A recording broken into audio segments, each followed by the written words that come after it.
Bom, beleza, meus caros. Vamos para o segundo exemplo, então, que diz o seguinte: diz, o Euler faz uma prova onde ele acertou 120 questões. Se a prova tinha 180 questões, qual a relação entre o número de erros e o total entre os erros e os acertos, né? Então, nós temos o seguinte: o cara fez uma prova, né? O cara fez uma prova. Essa prova tinha 180 questões em total. Dessas 180 questões, ele acertou, né?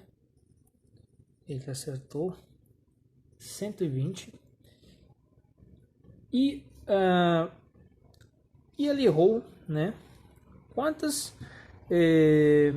questões que ele errou então, né?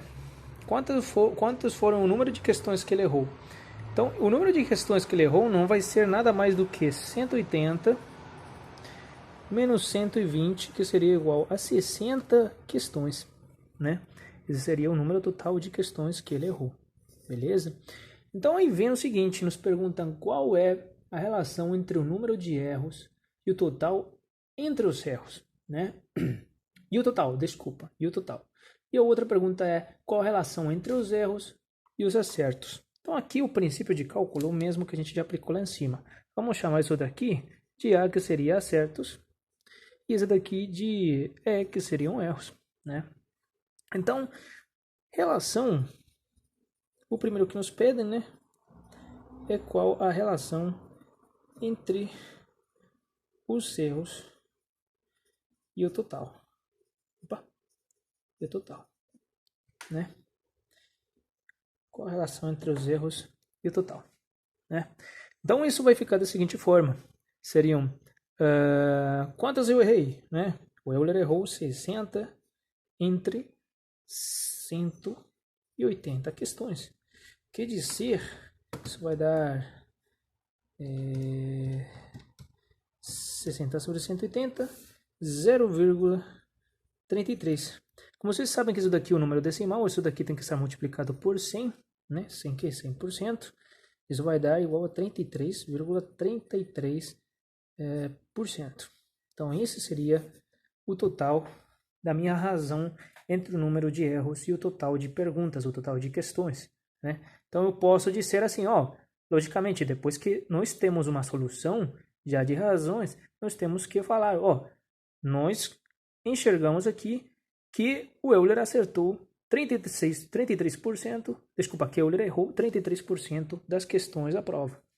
E do mesmo jeito, então, nós fazemos o cálculo para a segunda questão, que seria a relação entre o total, né, entre os erros e os acertos. Entre os erros e os acertos. Então, qual é a relação?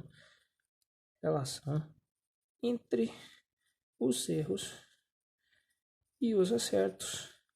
Ou seja, eu quero falar quantos erros eu tive por cada acerto que eu tive, né? Por cada questão na qual eu mandei bem.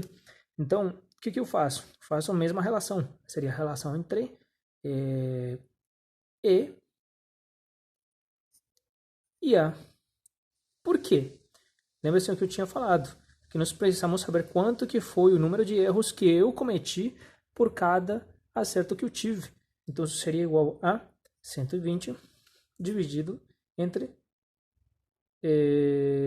60 dividido entre 120, né? 60 dividido entre 120. Isso seria igual a, se nós vamos fazer aqui se fizermos aqui a divisão, né? 160 entre 120 seria 0,5. Então, 0,5. O que quer dizer isso daqui, então? Isso quer dizer que por cada erro cometido, eu acertei uma questão. Aí vocês podem falar, não seria mais fácil eu trocar essa interpretação? Sim, claro, mas para isso teríamos que fazer a seguinte divisão. Quanto que o número de acertos por cada erro cometido, né? Então, eu faria 120 sobre 60, isso seria igual a 2. Eu falaria, então, que por cada acerto,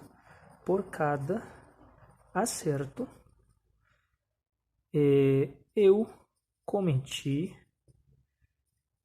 um erro, ou errei uma questão, né?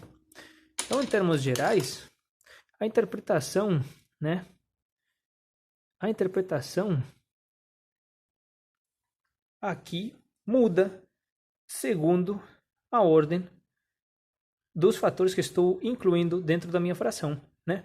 Aqui eu estou falando o número de acertos por cada erro, e aqui eu estou falando do número de erro por cada acerto. Beleza? Em termos gerais é isso aí. Vamos passar então para o próximo problema.